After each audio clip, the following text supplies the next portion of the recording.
What is up, everybody? Happy Tuesday. Thank you guys for tuning in to this week's episode of The Lean, recap of the Real Housewives of New York City. I think this is what, episode 6, 7? Yes, I episode 6. didn't put that on my notes. Episode 6. All right. Love, I think you are still on mute. Let's get you. All right. Can you hear us now? I can hear you. Can you hear me? I can hear you. We got a new production company today, and so we're working out a couple of the kinks. Thank you guys for tuning in. It's good to see you, ladies. Love. I haven't been on a panel with you in I think 2 weeks. I think so. Welcome back. It's been too long. You got your shades. You've got your fur. You come to the event. I'm very Brynn Brownstone on this episode. Very Brynn Brownstone. And Miss Shantae, it's good to see you again. How are you doing tonight? Hi, feeling good, doing good. Happy to see both of you, because I did miss Love. Love, you're in Cali, right? Did you yes, survive? Yes. Did you survive the hurricane that y'all just had there last week? And the hurricane too. Yeah, the same day. It was all in the same day. It was really fascinating. One of those, like sci-fi movies where it's like it was like the day after tomorrow. Exactly. An earthquake. Well, I'm glad. It's like what's next. It was crazy, exactly. But we survived. Still have wildfires, so fingers crossed there. That part. That's coming. Prayers up. Yeah. Exactly. Thank you, I'm glad that you're safe and everybody out. We've got tons of friends out in Cali, so we just want to make sure everybody stays safe. Everybody check in. It looks like we've got some chatters already. April, thank you so much for joining us tonight. So let's go ahead and just jump right back on in. Love, I know you are probably going to want to catch up on some stuff because we haven't seen you in 2 weeks. Your girl is wilding out. She's acting a fool, so we're going to give you some time to get some feedback. But let's jump right into it. Okay, so we kicked the episode off with Uba flexing who she knows. She's not going to let Jessel sit her up with all the fashion insiders. She brings Aaron to Jacob the jeweler. And this is kind of her gift to Aaron. She's going to let her drip in jewels to her engagement party, which I thought was actually really, really cool. Anybody who's anybody in New York City or anywhere kind of knows that Jacob the jeweler is the place to go. To be seen in jewels. All the big celebrities link up with him. So the fact that Uba was able to connect Aaron, I thought was super, super cool. We see Brynn and Jessel at Carnizabetti. They're kind of talking about the upcoming vow renewal. Brynn confides that she's been engaged 3 separate times, which I think somebody has brought it up on some of these past episodes. And she goes into talking about how she just never felt ready, to which then production is like, why would you say yes 3 times? And she said, well, it's easier than saying no. Okay, I guess, but breaking an engagement, I feel, would be harder than saying yes. So whatever. She says that she had a date the night before. They were at an event. She was bored, and she left the event without telling her date goodbye. Texted him when she was home, and I don't know if I believe this story 100% because a lot of what Brynn says I kind of take at face value. Don't really figure out yet if it's 100% true or if she's playing up for cameras. They start talking a little bit about Aaron's vow renewal and apparently the list of sponsors that are helping put it on. And I know that it's kind of meant as shade, but in my opinion, if I'm throwing a big party and I have people that are wanting to chip in and help offset the cost, guess what? I'm going to offset the cost. Aaron is telling Uba that Jessel and her are good. She wants to kind of move on, but she kind of keeps throwing these little digs at Uba. She doesn't seem like she's really forgiven Jessel for it. She really does seem like she's still upset. Brynn, meanwhile, is kind of asking Jessel, hey, did you apologize? And Jessel replies, yeah, I apologize for everything, and just kind of said, if you're upset about anything, I'm sorry. Why should I have apologized a different way? And Brynn kind of laughs and says that a general apology really doesn't work. She probably should make it more direct. And I really appreciate Jessel in this moment because she says, yeah, no, I'm not doing that again. I don't want to talk about it again. I'm not bringing it up again. She does say that she finds it funny that Aaron has now had a problem with pretty much everybody in the group. So there is probably a common denominator there. And Jessel does not feel like it's her. This is where I think Brynn, once again, was being a little fake because last week, we saw her happily joining in on dragging Jessel through the mud about being lacking self-awareness, being rude, saying shit, and then having to backtrack. And here she is with Jessel saying, yeah, Erin definitely is the common denominator. Yeah, she definitely seems like she is the problem. So, Love, you have been missing for 2 weeks. So what did you think of your girl being a flip-flopper once again on camera? Okay, so flip-flop, define that. And then I could go with you. She's a flip-flopper. Okay. I want to try and give the girls grace for seasons, but it does seem like Brynn hasn't really found where she wants to be. Not saying you have to have a side or you have to have somebody, because obviously Sai is, I think, her closest friend, right? Okay. For now. So for now. So we know that. But I don't know. She just has to be careful because, like you're saying, it comes across messy and kind of like Bone Collector-esque, because you can float information around easier than everybody else because you're willing to go in and start talking about somebody and to somebody that you just talked about. So it can get a little messy. So I'm going to have to tell her to tread lightly on that. It doesn't look like it gets any less messy if we're seeing previews for the upcoming weeks. What do you think about everything else? I feel as though this episode and Aaron with the diamonds was probably one of the reasons why Housewife fans are Housewife fans. We want to see money. I don't like it when you don't show us what's going on. Give me the price tag, add it all up. How much was it at the register? What'd she walk away with? Was all of it rented? Did the bracelet cost this much? We want to know everything. So it feels good to have those little moments. So I think Beverly Hills has done this. Kyle had a diamond charity, I believe. And there was rented diamonds as well. So, I mean, that was refreshing just to see the wealth of it. And now, these girls ain't playing. They're like, we knew New York, but we still New York. So I love that. They're staying traditional with that. Aaron's going to look so good. It was good to, I mean, it's always fun to recognize names. Jacob the jeweler is iconic. He's just a staple in, I'd say different genres that stretch across. He's prevalent in hip hop. He's prevalent just in modern day media. So he's very well known. So that was a good point. Good point for her. I completely agree. What about you, Miss Shantae? Oh, I really liked that scene a lot. And what stuck out for me was that diamond glove. I fell in love with it. I was like, please let me borrow that if I can take it to Julie, But yeah, it was a really nice scene. And Uba, I think, is doing the best at the staying neutral game. In the scene with Brynn and Jessel, I did feel like Brynn was playing it more neutral than I initially thought from the preview. At first, I did think that she was kind of being two-faced because she had been, getting on Jessel with the other girls. But she held Jessel's feet to the fire a little bit and was kind of making fun of the idea of like a blanket apology. And she was like, nah, you should like specifically apologize. But Jessel was rightfully pointing out that, hey, it's becoming a pattern here that everybody gotta, apologize and bend the knee to Erin. So even though Jessel caved and gave like the little blanket apology, I do appreciate Jessel for one, not, caving at first, at least holding her own for a little bit. It shows that she's got a strong side to her that I think we'll see more and more of. And when, she makes these comments and do these things in the future, that she's going to stand 10 toes down like she always has. So I liked Jessel and Brynn in this scene because I think Brynn was also trying to be neutral, but Uba does it way better. That's all.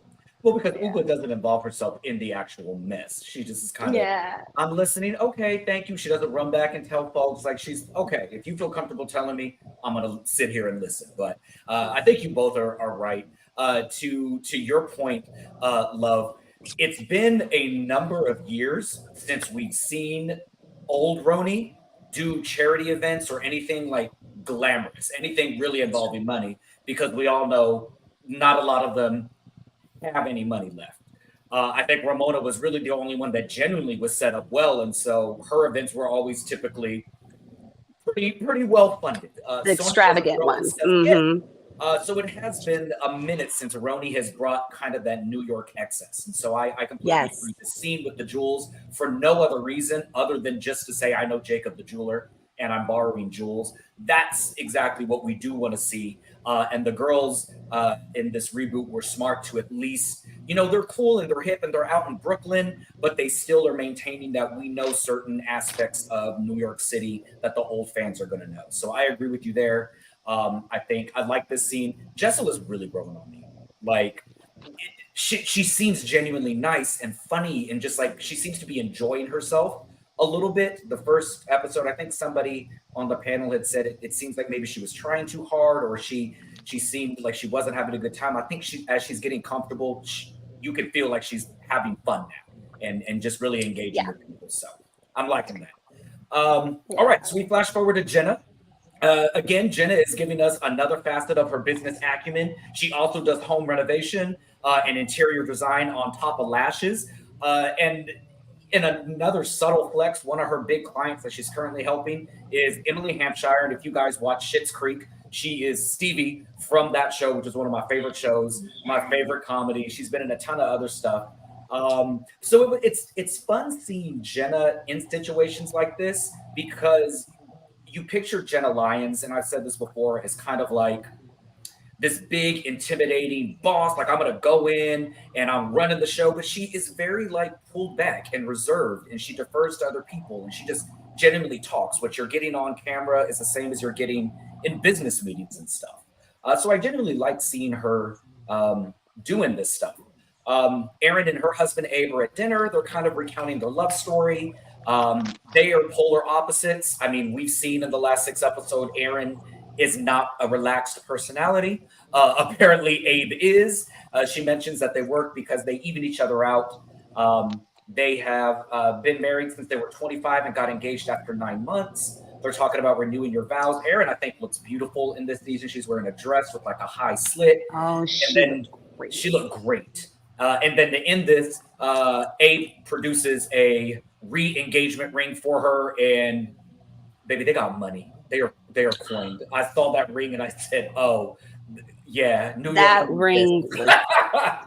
It was gorgeous. Good job. And for once, Erin was a little speechless, which we have not seen Erin be speechless in 6 episodes. So I think Abe knows the way to her heart, and apparently it's diamonds.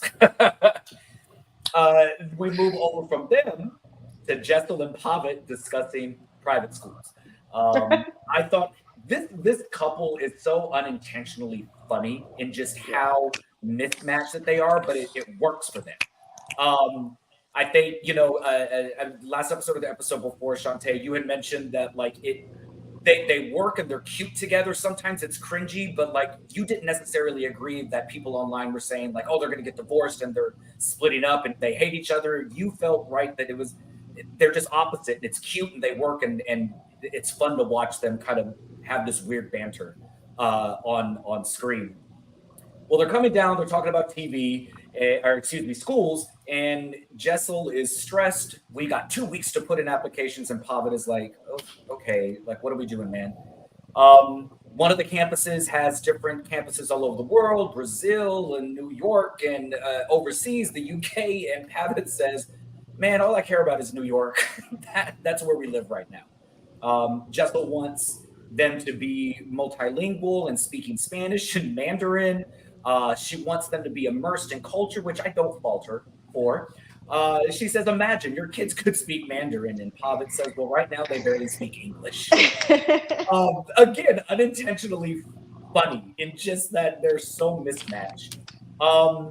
She brings up that the cost of the school is $62,000. Pavitt is like, this is the fool. We're not doing this. Apparently you get a Mac and an iPad, and he's like, oh, yeah, that's going to make the price tag worth it. Let's do that. So they're looking at one of the applications, and they're asking for any boards and association. And Jessel says, oh God, do you belong to anything, other than the fried chicken committee thing that you do? And he says, well, it's the Street Food Association of New York. And I don't know why, but they remind me of just like an old couple that's just like, they love each other, but they get on each other's nerves. They close out this scene having to write a statement about the kid, and Jessel, who apparently was an English major, writes that her child is socially inept. Obviously, not understanding that inept is not the best thing that you want to give to the school, so she quickly realizes her mistake and corrects herself. This whole scene just had me laughing, and like I love both of them together, but Jessel really is becoming one of my favorites. Miss Shantae, what did you think of the last couple of scenes? Oh, Pava is the MVP of that relationship because at first I did not like how Jessel was speaking to him and about him, and she still kind of makes those little jokes. But at the end of the day, you can tell that Pava really loves her, and he's definitely like the rock in the relationship. And he apparently took it on the chin about them, not having relations. He's like, oh, it's the marriage tax, whatever. And here he saved his children because Jessel would have had them on the curb of that school with her Dropped off bad at 8 a.m. Yeah. Her word choice was not giving what it was supposed to have gave. And I'm glad that Pavitt stopped her and they checked the dictionary because, yeah, it would have been not good if them people read that about their children. So yeah, What I about like you, Miss Pavitt. Love? I agree with Chase. He had a really good comment a second ago. He says that Jessel and her husband reminds him of season 1 of Alex and Simon, and I couldn't agree more. And like you said, Jamie, just an odd match, but works. I want to say till this day, Alex and Simon are still married. For some odd reason, Alex follows me on Twitter. I don't know when that happened, but I used to be apparently in dialogue with her, and then I look up a couple years later and she follows me on Twitter. Shout out to Alex. Hey, girl. Hey, Alex. But that was a really good comparison. I totally agree. This scene made me realize how needed Jessel is. I feel like their dynamic is the only one like that in the cast with their husband. So it'll always be, you never know what to expect when it comes to her and her husband. And like you, Jamie, you're saying, they're like comedic relief. It's a couple jokes here and there, even when they're not even trying to be funny. She gets so irritated by what he says and does, and then he'll be telling the truth about something, and then she'll realize it, and then it's like the scene is over, and it was just enjoyable. It's just something that simple. Yeah, he seems like he has also gotten more comfortable on camera because this episode he was putting on. He was throwing things at her too. He was giving it right back to her, and it was then that I saw. I was like, oh. This is why it works because both of you are kind of smartasses. Like Jessel is a little more high strung. Pava, you can tell, is like the frat boy, just like I don't care. Let's just make sure nobody dies. Like I'm But good with everything. Wait, Pava is not to be played with because Jessel was saying he takes care of himself. He got pride in himself and self-esteem about himself. They say he gets eyebrows did, took some work maybe to more get than she does. Yeah. And he takes care of himself and he has his own, swag and self-esteem. And I see it. And just the fact that he doesn't even mind whatever Jessel is trying to do with that highfalutin character she's trying to portray sometimes. He knows her heart and he, I think, goes past whatever she's trying to do on the show to, play fancy. He's like, listen, we don't have to send these children to this fancy $62,000 school. We are regular. Girl, they don't even that was English crazy. Yet. That was crazy. He is the realest one, and to me, he's the rock of the relationship, and I'm a Pavitt fan. I am a Pavitt fan as well. I love. Yeah, I love me too. them. They're growing. I'm team him. Probably a little bit more than her, to be honest with you. She's growing on me though. Yeah, she's growing on me. She'll get there. She'll get there. But Pavitt definitely was the viewer's gateway into seeing past kind of like the uppity princess facade. Yeah. Because you look at it and you're like, somebody as laid back as Pavitt is like, yeah, I love this girl. Like she can't be all bad, right? Like she has to have some redeeming qualities. And we're starting to see that. So then fast forward to a couple that I'm torn on because I'm David and Stein. So they're chatting. right off the bat, I really, really enjoyed Sai, but I think Taylor just said Jessel is growing on me while Sai is losing me. And it's Yeah. because Sai is a little bit she's uneven to me. We talked Do last say. week where she'll throw digs and be nasty and have these little reads or whatever, but for some reason she's not catching the heat that Jessel is catching. But this is another relationship that, again, the husband makes it make sense because David Yeah. seems so laid back. It was really, really nice to hear Sai talk about David as a father and then to see him interact with their children. Just he seems very doting, very loving. Again, he's laid back. He's in like a tracksuit. She talks about how they're polar opposites. They're talking about Jessel and Aaron's disagreement, and David is sitting there like, I'm defending Jessel. Like, she has twins. She's trying to go back to work. Like, she's exhausted. And if someone says that I'm pampered while I'm trying just to stay afloat, like, yeah, I'd be pissed off too. I thought that that was really cool of him to be the one out of a whole group of women to stop and say, like, hey, we understand. I get that what you must be going through. I thought it was funny that he asked if he could go to Aaron's vow renewal in a tracksuit, put a little tie with the jacket. I thought that was funny. It's interesting that Sai mentions that they're talking about, emotions, and apparently Sai is not the emotional one, which I can kind of see that. And apparently David is the one that is the more empathetic one. Fast forward over to Jenna. She's sewing some options for dresses with her goddaughter. Now, y'all know I've been a Jenna stan since episode 1 and have said her fashions were on point. But that first dress that she tried on, that old grandmother dress, the pilgrim outfit with the little ties, said, no, Jenna. Why would you even put that on? Everybody gets Everybody gets No, it was giving Oregon Trail tees. It was giving real Oregon Trail. Those that know. Not the pilgrims. That just took me out. Look, it was. I said, what in the hell? And it was the first one. I said, this is a bad start. It's a bad start. It can't get any worse. But then it got better. And again, she settled on something that was very Jenna Lyons, like the little blouse. I love the end result. I love it. I also think she's another one that's really cool with her kids. It was her goddaughter, I think, that was helping her out. And she seems like she's got really good, solid relationships with the children that are around her.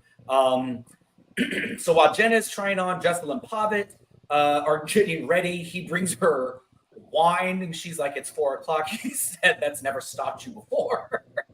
And so I thought it was funny that now it's his turn to kind of take some digs at her. But she laughs it off in good form, and they're drinking and just kind of deciding on what they're gonna wear. Aaron starts talking to her husband about setting Brynn up on dates. He asks if Jenna is dating. She does mention that her and Jessel have moved past their issues. Apparently Abe and Pavitt have become really good friends. Aaron mentions that, we're going to try and have a good time. I know you really like Pavitt. So I thought that was fun. We go back to Pavitt ribbing Jessel more. She's like, what kind of wine is this? Don't we have more expensive stuff? He says, when I'm the one getting pampered, I'll give you some of the expensive stuff. And then like a little kid, he's like, let me show you what I brought. I'm so excited. And like you mentioned, Shantae, Jessel was a little bit nervous because she said, it took work to get him to the place we are now where he takes pride in his appearance. Pavitt brings out his jacket. It looks very, very nice. Great color for him, great fabric. And he's very proud of it. And so this is when I saw there's genuine love there because she genuinely is like, this is great. I love this. This is going to look good on you. I love your choice. And so it was fun to see them kind of have that little back and forth for a little bit. We end this kind of montage with Uba saying she's going to be unable to attend the wedding because she has contracted COVID. So she was the one that dripped out Aaron and the jewels, and now she's not going to be able really to even see the end result of it, which sucks. I feel like Uba, there's always something that's keeping Uba from getting just to the housewife status of everybody else. Like, she has to work, so she can't show up until late. She gets COVID, and I'm like, I want you in more than 5 minutes of a show. Like, I need more of you. What do you think about that? This little package? Well, first of all, how old is Jessel?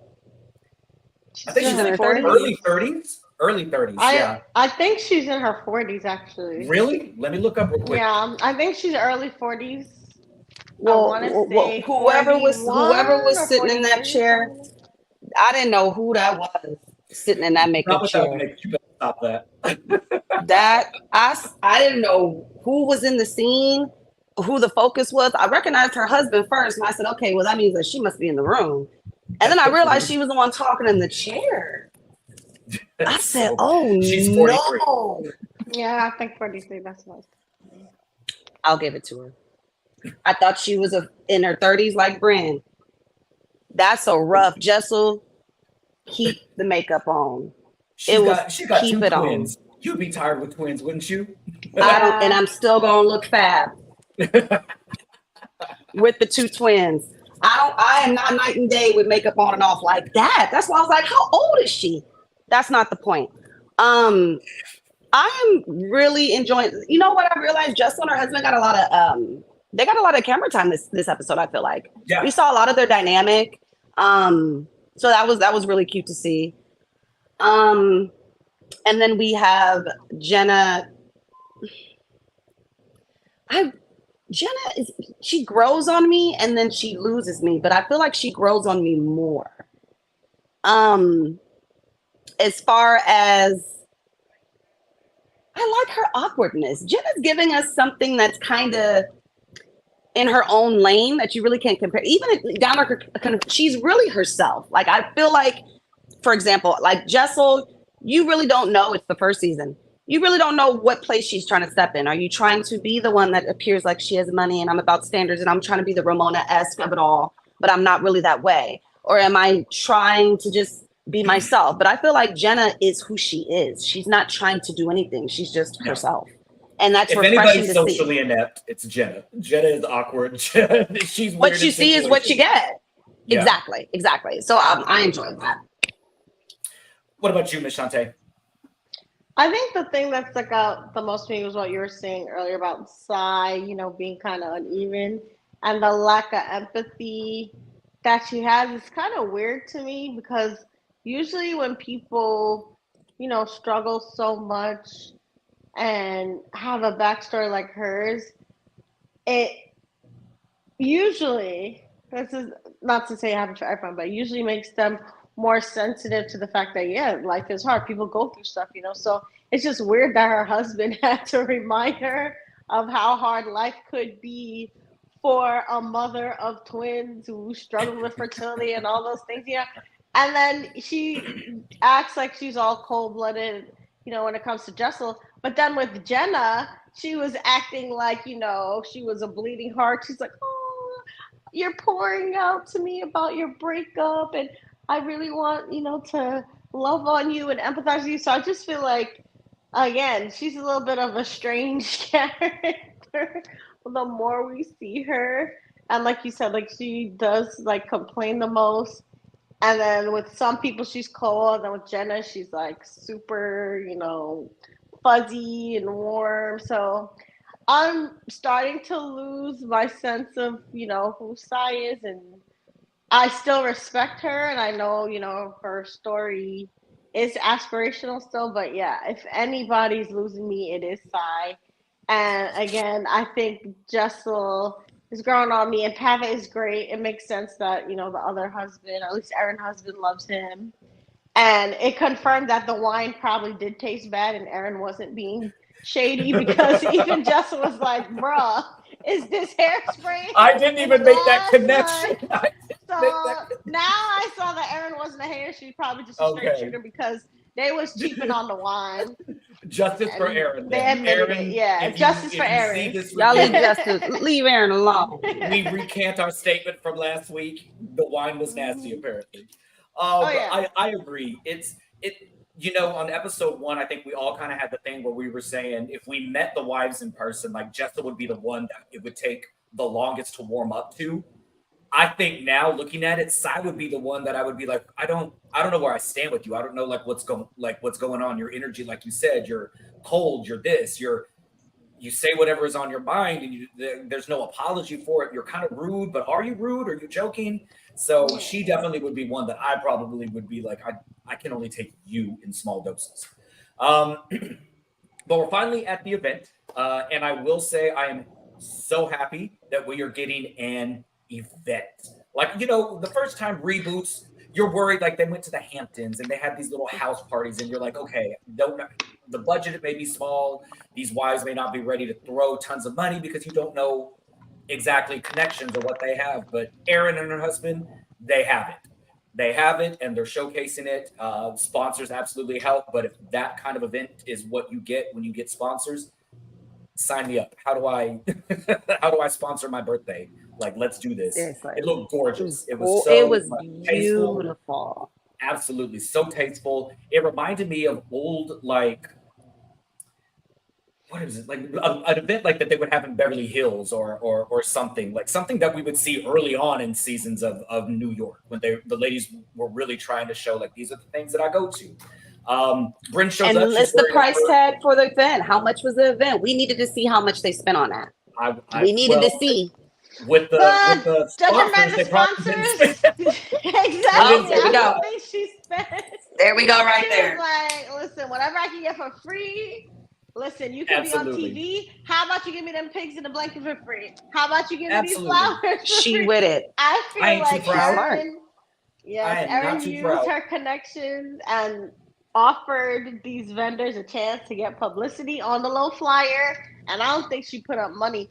And that's a little sad though about the food too, because That's what I'm saying. them She girls were sponsored everything except the hungry.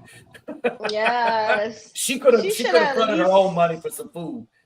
exactly. She at least spent a little money on food. It gave me that she got everything sponsored, and whatever she couldn't get for free, she's like, "We not having it," because them girls was starving again, Here's some pigs in a and blanket. it was a shame. Yes. Exactly. So everybody's showing up. Brynn shows up in a fur and sunglasses as Miss Love. So perfectly demonstrated for us. Immediately she had these sunglasses. I love them. Immediately she's looking for men. She's trying to say hi to Erin's kids. They really pay her kind of dust. She jokes about wanting to hit on Erin's dad. She gets introduced to Erin's brother. And again, this is the Brynn that I'm just like, it really feels like you are putting on for these cameras. Because at some point, the caricature of the sex crazed, like, young ingenue, it's old. Like, can't you just come to an event and just, like, say hi to people and just act like you've been places before? Pavitt and Jessel show up. Pavitt looks so handsome. I think the color of Jessel's dress looks really, really pretty on her. Seeing them dressed up together and stuff, they look super, super cute together. They meet Erin's dad. He's, asking a little bit of their background. How long have you been married? And then the conversation turns to kids, and he asks if they're going to have any more. To which Pavitt is immediately like, "Oh, no, yeah, no, 2 is enough." In the confessional, however, Jessel says that she's got some frozen embryos. One of them is a girl, and even if Pavitt is saying no right now, like, she worked too hard to get those, and she wants another child. That sold me to see them on at least another season or 2, because I genuinely want to see what that journey looks like for the 2 of them. But I thought it was hilarious that Pavitt was like, nope, because we've seen on other Housewives shows where the men are like, we should have another baby. Don't you think we should get another baby? And it's the wives that are, I'm in my career, I'm in my bag, I'm doing this, I want this. So it's been a minute since the wife has been the one, yeah, no, it's me, I want kids. But I can understand from a fertility journey if Sai is like, this is what we've got. If we're ever going to have some more kids, this is going to be what we need to see. Let's see. Erin, Abe, Pavitt, and Jessel all kind of meet up, and immediately Abe and Pavitt are kind of getting along. They're laughing with each other, which was fun. Erin and Jessel talk and say, look, we're starting from fresh. I want us to have a good time. Let's just leave everything in the past. And the 2 of them, I prefer them friends than I prefer them fighting, because they're both kind of the same person. They're both extremely high strung. They're both very much the aggressors in their relationship. They're used to stuff going their way, which is probably why there was friction right off the bat with them. So it's fun to see the 2 of them make up. Jenna shows up, looking cute. She tries to grab Aaron's ass as a joke, and Aaron's dress is made from like chain metal or something, and she can't feel a damn thing. So it takes forever for Aaron to finally notice and realize. Sty shows up with a bob and a big coat, and I'm like, the coat doesn't go with the dress. The fabric is again velour. Like, this lady loves velour, or it's like crushed satin. Like, I don't get it. It's a pretty color, but also this made me wonder what the editing and stuff was like, or like what the timeline is, because literally the last time we saw her, lady had braids down to her back, and I know she didn't get all of those taken out within a matter of like 3 hours, and her hair. Why not? And I don't know how long it takes. Does it? I mean, it looked good. I didn't know like how long. It could have been crochet. It depends. Magic. There's all kind of magic tricks. Because I was like, now she shows up. Now you see it. Now you don't. Look, okay. I believe it. Yeah. Look, my hair. I don't doubt a thing. It don't take that much energy. Look. But Side's commitment to that Bob should be studied, because if she's not faithful to anybody on that show in that cast except the Bob and the horrible fashions. But that face card never the face card declines. The face card. Ever. I wish maybe her Bob had some bangs, or maybe it was just a little more forward, because it's sitting. Bangs would be back. cute. You're right. It's back. At least it wasn't folded under. What's wrong with the Bob? Yeah. Nothing. That is true, Megan. Where are the fashions? Who do you guys feel are best dressed? Who are your best dressed, Jamie? And your worst dressed? The fashions. Ooh. I think surprisingly, Erin, I thought, looked gorgeous in all of her outfits. She looked amazing. Sai would have been worst dressed for me. Like, beautiful color, but she's such a small woman, right? Like, she's what, like 5'3", 5'5". She's tiny, and she's very little. So much fabric taking up all of that space on your body. Like, these choices. This is the scene with her that, again, I was like, I don't understand how Jessel is getting heat, because she's talking how David couldn't make it because their babysitter was sick. And Erin is like, oh my God, I'm so sorry to hear that. We're going to miss him. And Sai says, oh no, he's totally fine. He said, believe me, I'm fine with not going to this thing. And she thinks like it's a funny thing. And Erin's face is just like, oh, okay, cool. So let's pause there. Would you have slapped her in her mouth if she said that to you, Shantae? No, I think Erin probably was just trying to make the rounds, because when you host events like that, everybody wants to say hi to you. Everybody wants to talk to you. So she probably was like, all right, hurry up, girl. I have like 11 people to talk to, you know? So in that moment, I'm sure she was fine with whatever Sai was saying, and was just happy that, you know, Sai greeted her and she got to greet back. She greeted her with shade. Yeah. You're right, though. Sai was definitely the shadiest and I would say rudest at the party, because she's the same one that, you know, was complaining about the food the most and then left for food too.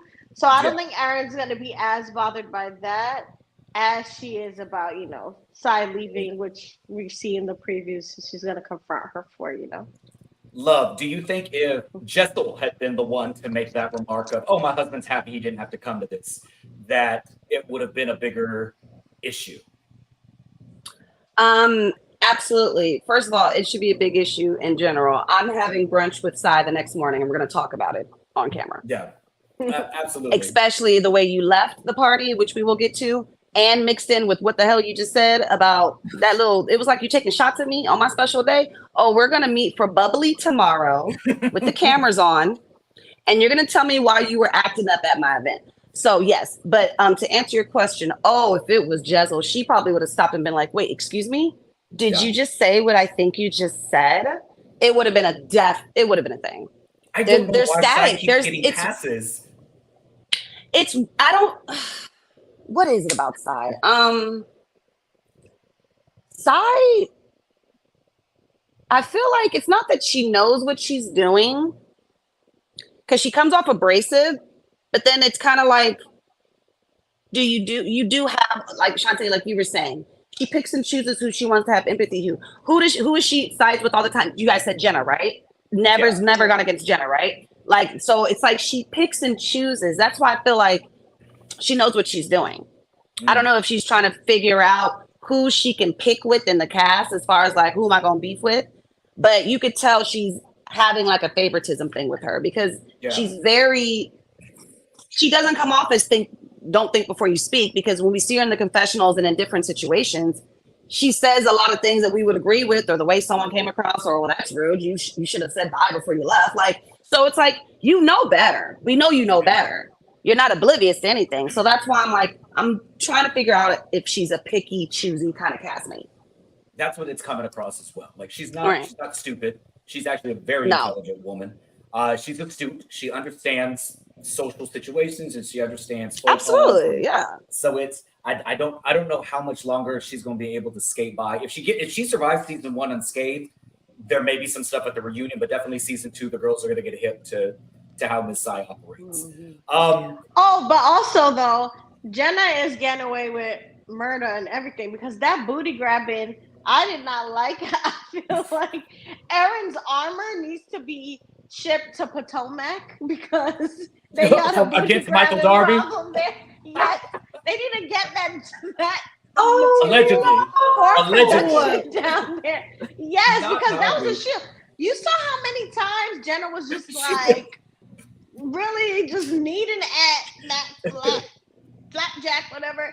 And the armor was really protected because I don't think she felt it at first. So for that Darby, and that was crazy. They need that in Potomac. Yes. All right. Side note: Meredith Marks cameo.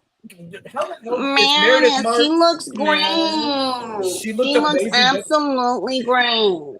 How the hell did she end up from Salt Lake to New York? I want to know. Maybe they met at like BravoCon but they finished filming. So random. Because BravoCon was November of last year, and this would have been filmed in December. So maybe they met. I don't know. Is she still an active attorney? Is she an active attorney? Or did she used to practice? She used because maybe she's practiced. Oh, got it. Okay, never mind. And then I think Abe is also an attorney, correct? Oh, well, no, that makes sense because her and Meredith and her husband go to New York a lot. That was discussed a lot. So okay, but I wish we would have got more time on like how the hell do y'all know each other? It was so. She looked good though. She looks good. Crossover. Nothing else. She's gonna look. She better eat. Her words. Yes, if that's a preview, then I'm all for it. So we cut to a scene. Brynn is saying hi to Abe, and I did not like the scene at all. Brynn there's a difference between like funny flirting and like overstepping a little bit of like boundaries. Like say flirting would have been like, you look so handsome, like your wife better behave or else like if anything happens, I'm hopping in. Like, okay, leave it at that. One sentence. But she's like, if you ever get divorced, I'm here. You should wife swap. If you didn't have your vows, that doesn't mean you're married. Oh, well, there's a contract. Nope. If anybody knows how to get out of a contract, Abe, it's you. And it's just like, I don't like, girl, like pause for a little bit. Like, my God, say hi to the man and just keep it moving. And I'm glad Jessel kind of stepped in and was like, all right, well, we're going to go find other people and just like cut it. Cause it was very, very awkward to me. And I mean, I'm single as hell. So, I mean, but if I found out that one of my friends or new friend, because they don't know each other, was doing that with my partner or my significant other, I'd feel a little way and just be like, we need to probably nip this in the bud and set some clear boundaries on what you are allowed to do with my husband. Because housewives have gotten into fights for less regarding that. What are y'all thoughts on that? Well, she did it before. Remember when they were trying to get the fire started in the Hamptons and Brynn was flirting with Abe on the phone? Yeah, and Erin was kind of laughing at it. She was kind of laughing at those. She's like, "Oh, you're flirting with Abe, and I'm trying to figure out how to start the fire." I think she should have checked her then, if it was such a problem. But just the fact that she's gonna check her, I guess, next week, makes me think that Erin was playing nice at first, even though she was getting upset about lots of other things. But now I think the gloves are gonna like fully come off more with these girls. And the little things that were like cute and funny, they're gonna like start to get more annoyed about and more real about. So it's like building the drama, and I hope that Brynn does check herself a little bit more, because She with the won't. wrong person, you could cause a lot of problems. But I feel like she felt comfortable doing it because she did it before, and Erin didn't say anything, when she was Yeah. flirting with Ava on the phone. So I see both sides, and I just hope that it doesn't turn into just like an all-out war that like breaks up the friend group, because Erin does look like she could hold a grudge, and Brynn Yeah. looks like she's not backing down based on the preview. So we gotta see. Love, you would have checked her. I see your face in the corner up there. See, the thing is this, Brynn, I'm very fair with my favorites. I try not to be that biased. I would have had to Kenya Moore the situation and called security. Security, can you please get her out of here? Security, she's harassing my husband. I don't know what's going on, but I'm trying to focus on my vows. I have to go. Thank you. She would have been out. That was way too overboard. I get it. I'm all for her trying to hold on to the whore spirit of New York, as we all know and love and remember to be true. And she's keeping that going. I get it. The Samantha of it all. The Samantha of it all. But there's time and place for everything, boo-boo. Someone's power. And that's not the time nor the place. It's not the time nor the place. And you're not about to argue with all generations of my family, my dad, my brother, my man. I'll kill you. It was too much. Yeah. It was way too much. So yeah, she would have had to go. And I agree, that's my girl. But it's getting old, and I don't know if we'll see a lot of it season 2. Again, I'm trying to give the season grace to everybody. They're trying to find out who they want to be. But I feel like that over aggressive Karen type of flirting is going to fade. Yeah. I feel that way. I do. Taylor makes a good point. Like, had she been flirting with everybody else, like guests and stuff, it would have been endearing. Because one, if you're a single girl and you go to a wedding, like you're gonna want to like hook up with somebody or meet somebody. I get that. The groom, a little too far. The lines. Let's just cross it. All right. So as we wrap up this episode, let's go ahead and get the link in the chat for our live callers that get some people on the line. If you guys, while you're at it, if you haven't already liked this video, please do so. Like and subscribe. Look at the little bell on the screen. Get these notifications for when we go live for any and everything. Housewives. We're also doing Bell Collective, Love and Hip Hop, which has become a huge success for our channel. Pass the word along. If you think people will enjoy us, absolutely. We would love to get more people on our channel and listening to us talk shit about these folks. So we're at the home run for this. The vow speeches started. My God, these people are talking. Everybody's kind of in agreement, like, let's speed this up. We find out that Jenna just broke up with the woman that she had been dating for about a year and a half. You can tell she's a little uncomfortable kind of expressing herself about this. But this is where Sai kind of got me confused. Like you mentioned, Shantae, Sai says, I'm not emotional. I'm not empathetic. I'm kind of whatever. But we see her with Brynn. Whenever Brynn got, sad about the holidays, she immediately threw a party for Brynn and wanted to make sure she felt safe. When Jenna said that, I broke up and she could see Jenna was emotional, she said, it's the holidays. You and your son come over to my home. You can hang out with us and I'll get you cocktails or mocktails since Jenna doesn't drink. So I'm trying to figure out what is the real side, because nobody else jumped in to offer anything. Well, I mean, Jessel did. Jessel says, if you want to have a threesome with me and my husband, you can. And I'm like, That's a dub. Let me tell you something. Jessel, you don't even want to have a threesome with you and your husband. What are you talking about? You're not even sleeping with your husband. So what, we about to start together? Like, girl, bye. Exactly. So the vow renewals are taking forever. The ladies are restless. Brynn kind of annoying because I'm like, girl, I get it. You're hungry. You're this, but shut up. Like, shut up for 3 seconds and just like go to the bathroom or something. Get on your phone. You're bugging everybody. Anyway, the ladies all step away and they're kind of thinking, I wonder if Nobu's open. They notice that there is no food yet again. Erin's like 0 for 2. Erin's sister randomly now walks up and is like, it's really kind of rude to be fighting or talking while the speeches are happening. And I'm like, okay, but Brynn, got more points with me. She shut that shit down so fast and said, well, now are you going to go tell every single person here that they need to stop talking? And the girl's like, oh, Or just well, the you're right, housewives. you're right. Or just the ones with cameras on them. Man. Aaron's mom pops up, and all the ladies are real quick, like, we can't talk to you. We just got in trouble. And I thought that was the pettiest thing, but I loved it. Aaron's sister was like, that's weird. You want a little bit of I'm introducing myself to Mama. Mama's getting me. Yeah, absolutely. Mama's going to get me, and then I'm going to be quiet. And then I would be, but then Jenna's in the back, like, you're right. I'm so sorry for talking. I'm like, Jenna. Yeah. So we get to the vow renewals, and I don't know if anybody else found this funny, but Aaron reads like a fourth grader that was just asked to stand in front of the class. Like, she's like, Abe, I'm so excited to have you as my husband, and I love you so much. But in true Aaron fashion, she stops her vows, looks at the crowd, and says, there's a lot of people in here talking. Like, my God. And it was in that moment that I really think Aaron won me over as a housewife, because that level of just like control freak, like it reminded me a lot of like Jill Zarin, in just like, and Chase mentioned that I said that she was Bethany Frankel, and Chase argued and said, no, she's more Jill Zarin. That was a Jill Zarin move, because it was her time and everybody else needed to be quiet. Vow renewals are done. The ladies, are partying. They're all dancing. Sai decides that she is hungry, and she's just going to deuce out and go get herself some food. She doesn't say bye to anybody, doesn't wait to tell the bride, just is out. I'm not exactly mad at her. There's no food. I'm not eating pigs in a blanket at a wedding. I've been here for hours. Some random girl catches her hair on fire while the ladies are That was a weird thing. But then Erin comes back after changing into her second outfit. She looks gorgeous.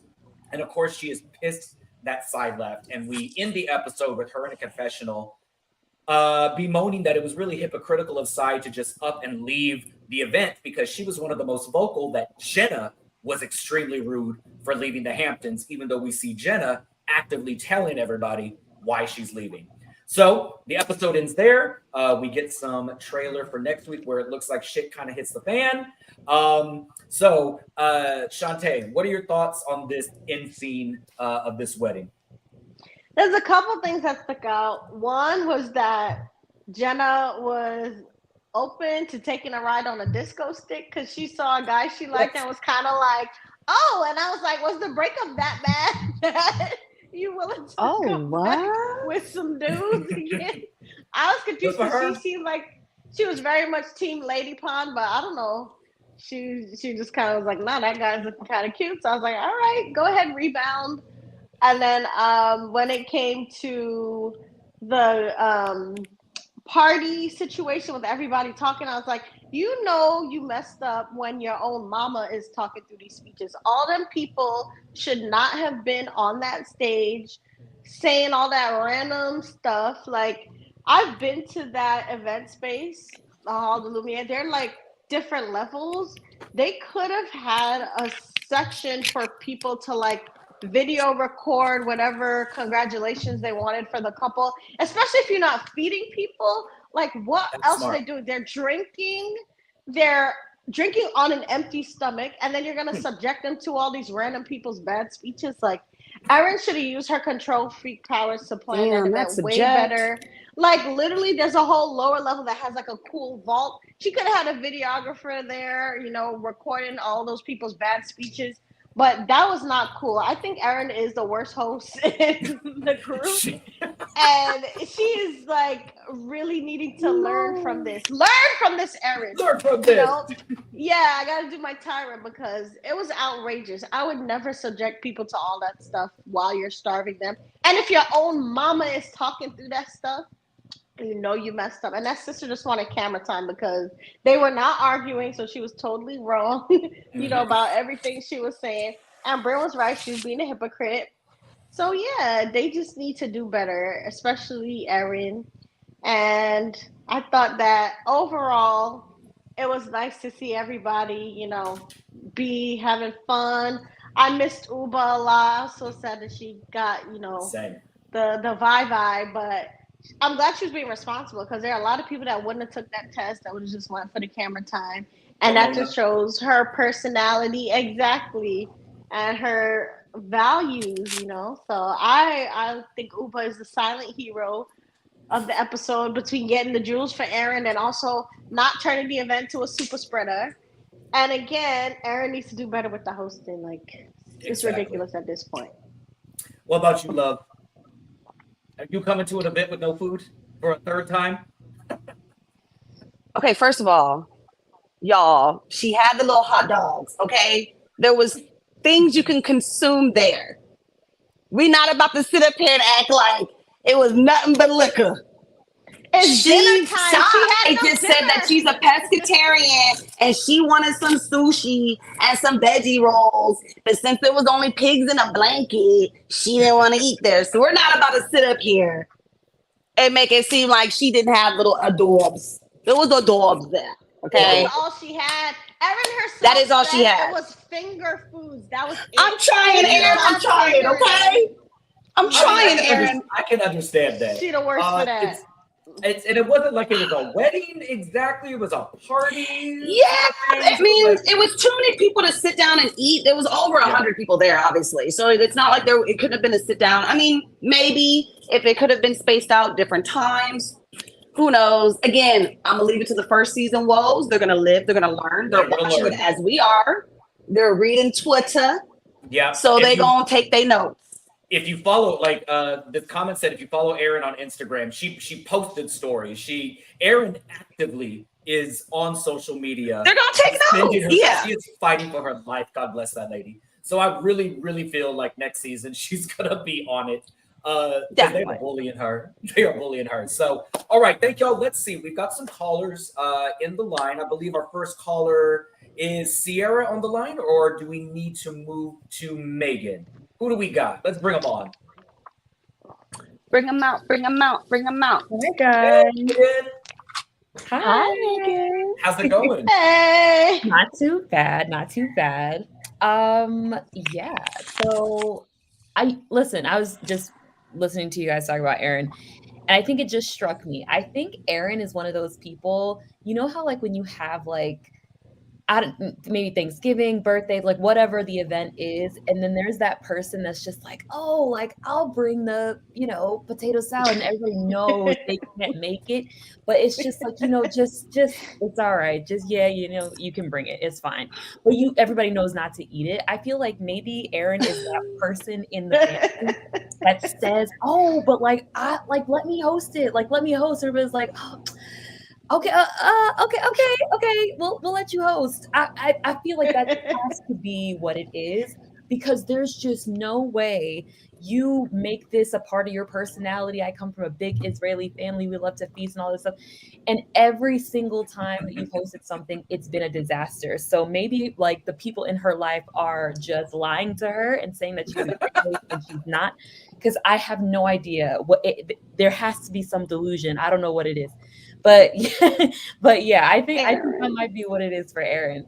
And no, I just wanted to say I really like Jessel and her husband. I agree. I think that they bring a dynamic that is kind of essential to what we think of Housewives, like Sai and her husband too, and then like Erin and her husband. People were comparing Simon and Alex to Jessel and her husband, but I feel like Erin and her husband kind of remind me more of Simon and Alex in a sense. Like, okay. They give off vibes of like, not posers, but like, I feel like they wouldn't, I think they are people who are the ends justify the means, put it that way. Like, I feel like they would kind of like, do whatever to be in a position that like puts them in a better light or whatever. They kind of give me that. And it's still early days, still season 1. So who knows? But I think Pavitt and Jessel are fun. I think that they bring the comedy. I really like them this last episode.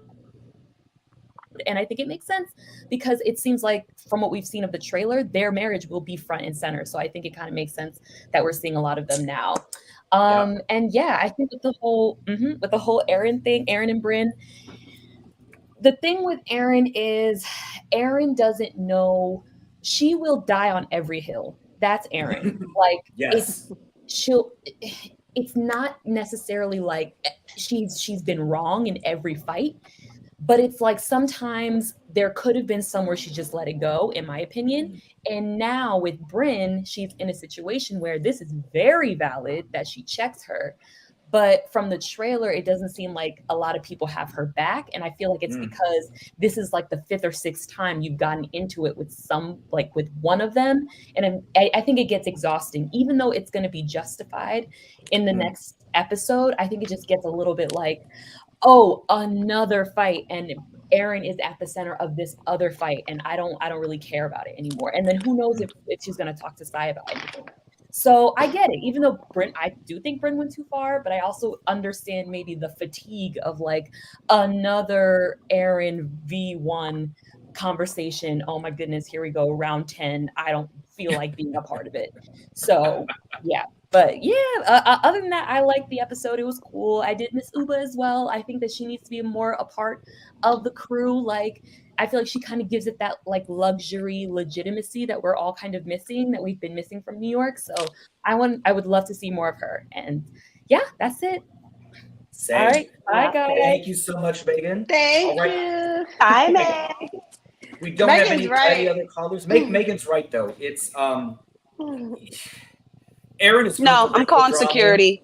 Aaron's good for bringing the drama, but I can get it where it's like, girl, again, every single time we get together, you have a problem with something or with somebody, and I've had your back for here, and I've done this, and now when it really is time to like have your back, I'm just tired, girl. You didn't have food. I don't know what to tell you. You didn't have food. And Uba said it too. Remember when Uba called her on the phone to tell her she had COVID? She was like, and I made sure that I ate because I was scared you wasn't going to feed me. That's so right. Uba then called it like, Look, this girl is a pattern. She's scarring My these people, starving these people. And I think, like we said before, she had a sponsored event. Whoever was the caterer, she probably got for free. And she didn't spend no money to have dinner at a dinner time event. So it was all hand food, hors d'oeuvres, but no dinner at a dinner time event. How dreadful. How dreadful. Samara has a good point. We're waiting on Uba versus Aaron because in this episode, they're best friends. What gets them to the point where Uba snatches them glasses off of Aaron's face? I'm waiting for that. And that I can probably hunger. That scene, not hunger. That scene is what earned Uba her apple. She was angry. She was hangry. Oh yeah, because we snatching glasses off of faces. That's grounds to fight. Where is my food? But look at me. Where's the bread? Where's my food? Just snatch them right off. Thank y'all so much for joining me, Shantae, Miss Love. It's good to see y'all again. Good to have y'all back. To all of our viewers that called in and commented, Taylor, Sean, Sierra, Samara, who else do we got in here? El Vision was in here. Hey, Cortez. Hey, Chase. We've got the boss up in here, so everybody be on the best behavior. Mademoiselle, Green Girl, Amanda. Thank everybody who has been supporting us.